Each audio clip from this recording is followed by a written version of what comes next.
And you're tuned to WMNF 88.5 Tampa. You know, my favorite thing to do is meet somebody who doesn't know about WMNF, and then you tell them about this station, 88.5 FM. You know, back when you would dial, it was on the left side of the dial. But once they tune in once, twice, you know, maybe catch a few different flavors of what MNF is, you really realize how community-centric it is, how eclectic it is. Hi, I'm Mitch Perry. I'm a former staffer here, actually, but currently I do the show The Skinny, co-host the show The Skinny every Friday morning between 11 and noon here on 88.5. My co-host Mitch Perry is like the brains of our show, and so I just try to like listen and absorb. We talk to folks on there, talk to callers, and just talk about issues facing locals here, but also Florida at large. I love working with Mitch, and I love being able to just talk to elected officials, local leaders, regular people on a weekly basis.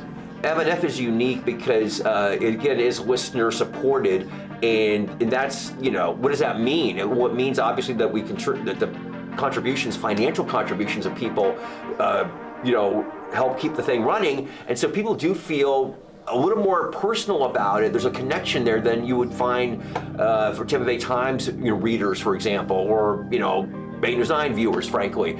And so it's a very special connection here. I think people get this, but it is so essential for a community to have places like this, independent media, places that play music and do news about the community that we live in. So that is, you know, the most important thing. It's hard to imagine a world without WMNF. So it started out almost 3 years ago as an idea from Randy Zimmerman, the GM. She wanted to bring journalists from across the area together. So it was myself, Mitch, and Ben Montgomery. So on air, that's who you hear, but we have Skip Sassy on the boards for us. He's been on the boards for us since day one, also a volunteer. I come in and help the shows get broadcast on the air. There's 3 shows from 9 to noon, and they're each 1 hour long, and I just make sure they get on the air so people can hear them and hopefully hear their voices, and it's clear and gets out to the public. It's a volunteer job, and they've taught me how to do it, and then it's really fun because I meet people that I would never meet on my own because I don't have these kind of connections. So it's just fun to do it. I'm a retired person, so it gives me a nice morning. I think it's a matter of getting out to the public a different viewpoint of what's going on in the world that's not controlled by corporations and people telling other people what they should hear. And they can listen and find out for themselves and make their own decisions. Don't just listen to what everybody has to say. Get some information and learn a little.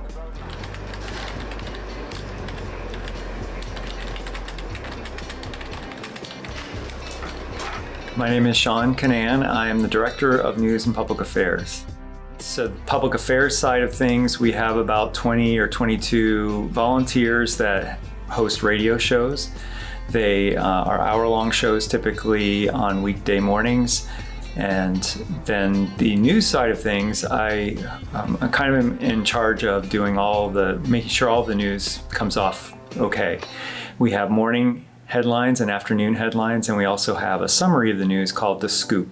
And we also have a whole bunch of volunteers. Most of the volunteers are interns, and they come in and they produce The Scoop and they produce news stories for us. I started volunteering almost 21 years ago.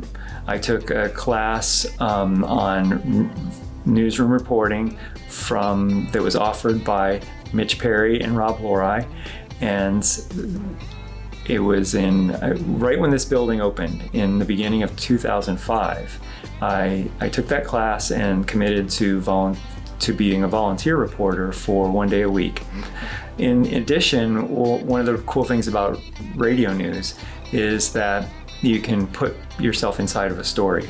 If the reporter is doing a great job, they can kind of tell it from someone's point of view, and you can hear that person's voice, the emotion in their voice, or you can hear what we call ambient sound of the sound that's happening in the news story. And so that's one way that's different from a newspaper report. And that has to be a revolution now, which we have not seen in India and in South Asia yet.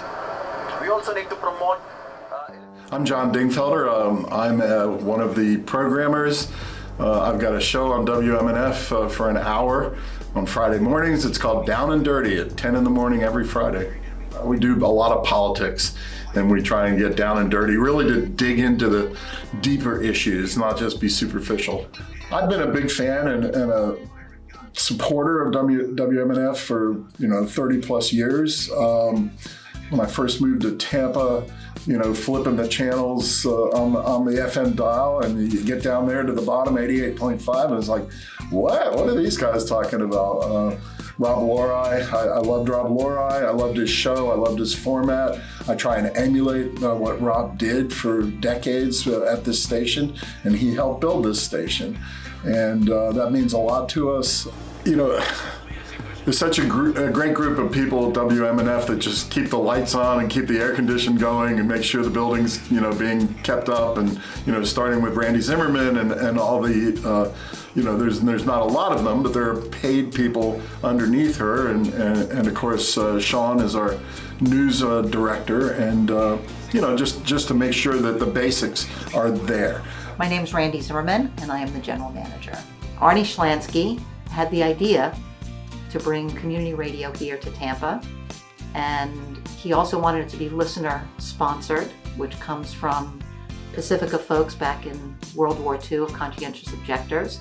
So the very foundations of WMNF was a bunch of college kids or folks who had just graduated from college with coffee cans, and they raised money in the neighborhood saying, hey, we want to put together a community radio station.